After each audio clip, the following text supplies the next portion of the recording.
আপনি নামাজ পড়ছেন না, আমি অবাক হয়ে যাচ্ছি, আপনি নামাজ কেমনে পড়ছেন না?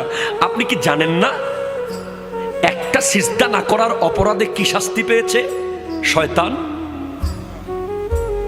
কয়টা সিজদা? জোরে কর না, কয়টা?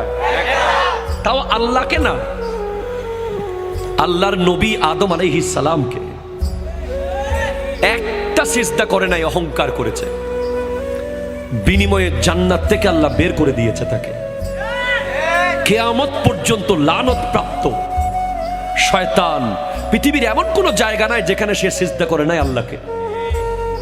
কিন্তু আল্লাহর কথা মতো একটা সিজদা না করার অপরাধে যদি সে এমন শাস্তির শিকার হয়, আপনি তো জানেন না প্রতিদিন 17 রাকাত হচ্ছে ফরজ নামাজ, 17 দুগুণ 34টা সিজদা। এগুলো কাকে করতে বলা হচ্ছে?